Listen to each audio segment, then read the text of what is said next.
अनूप शहर में निर्दलीय प्रत्याशी के कार्यालय उद्घाटन पर उमड़ा जनसैलाब। हाजी हाफिज उस्मान व मुस्लिम समाज ने भी दिया समर्थन।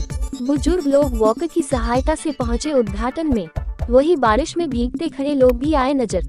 अनूप शहर में इस बार चुनाव की लड़ाई है या फिर आजादी की लड़ाई?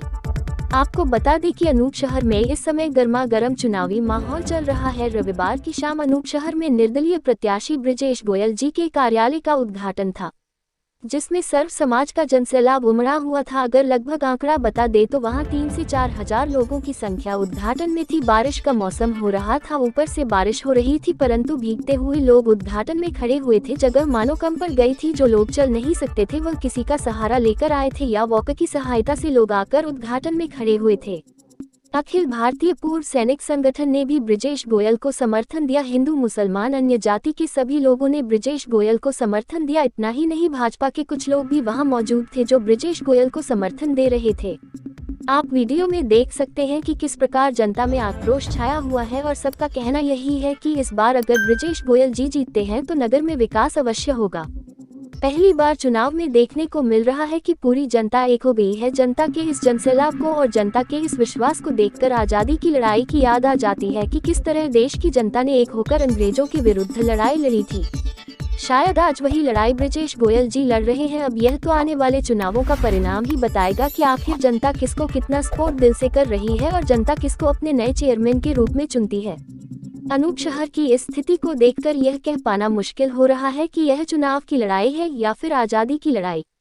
देखिए बुलंदशहर से शकील सैफी की रिपोर्ट। जिस तरीके का आतंक इमरजेंसी में हुआ था और उसके खत्म होने के बाद जैसे पब्लिक सड़क पर आई थी, आज वही माहौल मुझे अनूप शहर में दिखाई दे रहा है।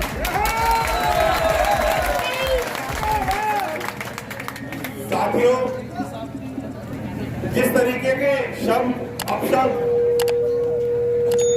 जिस दिन टिकट डिक्लेयर हुआ, आप सब लोगों को पता है, या शहर में यूज किए गए, वो सब अहंकार पूर्ण थे। और कुछ लोग सत्ता के नशे में अहंकार में चूर थे। वो शब्द वही दर्शाते हैं, इसके अलावा कुछ नहीं। इसके बाद कुछ लोगों ने मीटिंग की, उसमें मुझे बुलाया गया और मुझसे पूछा गया कि आप जो निष्क्रियता दिखाते हैं राजनीति में चेयरमैन से हटने के बाद, क्या आप भी निष्क्रिय रहेंगे? मैंने कहा जो आपका डिसीजन होगा वो मुझे मान्य होगा। डिसीजन ये हुआ कि नरोत्तम दास गोयल जी के पुत्र श्री ब्रजेश गोयल को निर्दलीय उम्मीदवार के रूप में लड़ाया जाएगा। और मैं आज तक उस कमिटमेंट से बंधा हुआ हूं। हालांकि कुछ लोगों ने मुझसे कोशिश करी कि मैं बिठाया जाए, पर मैंने कह दिया कि मेरी जवान एक है, मैं तो किसी हालत में कहने वाला हूँ। नाम है आपका और किस पद पर हैं आप? मेरा नाम हरि प्रकाश है जी। मैं पूर्व सैनिक संगठन का जिलाध्यक्ष हूँ जी। तो अभी आप निर्दलीय पार्टी से जो उम्मीदवार खड़े हुए हैं ब्रजेश गोयल जी, उनको समर्थन कर रहे हैं। जैसे कि हमने देखा है कि आपके साथ के जितने भी सैनिक हैं, पूर्व सैनिक हैं, सभी उनको समर्थन दे रहे हैं। तो उसके पीछे आपका क्या लक्ष्य है, क्या उद्देश्य है? हमने एक संगठन की मीटिंग करी थी जी, और सभी ने निर्णय लिया कि ब्रजेश गोयल जी को पूर्ण रूप से संगठन का समर्थन करा जाए। सभी पूर्व सैनिकों का, हमारे 450 परिवार रहते हैं अनूप शहर में और तकरीबन हमारी 1600-1700 वोट पड़ेंगे। तो सभी ने ये विचार विमर्श करा कि ब्रजेश गोयल जी को पूर्ण रूप से समर्थन करा। और अब आने वाले चुनाव से क्या उम्मीद है आपकी? आगे वाले चुनाव से तो बहुत कुछ उम्मीद है जी। हमने मीटिंग करने के बाद में सभी प्रत्याशियों को देखा और हमने उसमें देखकर ब्रजेश गोयल जी को चुना, जो कि अपना विकास बहुत अच्छी तरीके से करेंगे। क्या नाम है आपका? अशोक गोयल।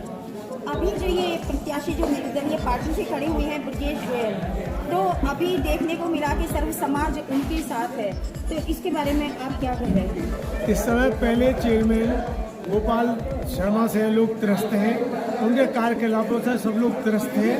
हर समाज को उन्होंने लूटा है, इसलिए अब सब लोगों का मन है कि निर्दलीय प्रत्याशी ब्रजेश गोयल, जिसका चुनाव चिन्ह रेल का इंजन है, उसको भारी मतों से जिताया जाए।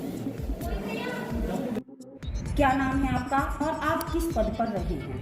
मैं डॉक्टर सुधीर अग्रवाल जी। नवंबर 2006 से नवंबर 2011 तक अनूप शहर नगर पालिका परिषद का चेयरमैन रहा। तो आपका जब कार्यकाल रहा तो उस समय क्षेत्र में क्या क्या विकास हुआ? मेरे कार्यकाल में नंबर 1, मैंने 36 बीघे जमीन में बिजली घर बनवाया। जी नंबर 2, 240 बीघे जमीन में एक यूनिवर्सिटी बनवाई। 40,000 रुपये सालाना किराए पर दी गई है। जी यहाँ कुछ नहीं होता था पहले। 32 बीघे जमीन में ITI कॉलेज खुलवाया गया। बवस्त्रगंज पर एक बढ़िया घाट बनवाया गया। पूरे शहर की सड़क जो कि बहुत जर्जर हालात में थी उसको सीमेंटेड बनवाया गया। एक 4.5 बीघे जमीन मैंने खाली कराकर बाईपास पर रोडवेज बस अड्डे के लिए ली थी। हालांकि वो लिटिगेशन में फंस गया, जिसकी वजह से मेरे टाइम से वो नहीं बन पाया। तो अभी उसके बाद फिर शहर की क्या स्थिति रही? पिछले 10 वर्ष में शहर की जनता ने देखा है कितना विकास हुआ है, कितना नहीं, ये सबको पता है। और मेरे हिसाब से तो जिस मानकों पे विकास होना चाहिए था ऐसा कुछ नहीं हो पाया और इसी से जनता त्रस्त रही। जमीन खाली कराई गई, जमीन मिली खाली, नगर पालिका की जमीन थी लेकिन उन पर अवैध कब्जे ही कराए गए, लोगों के बंधक बांट की गई। जी तो अभी क्या क्या बदलाव चाहते हैं आप शहर में, क्या क्या सुधार चाहते हैं? अभी ज़्यादा हम लोगों को सोचने का टाइम नहीं मिला है।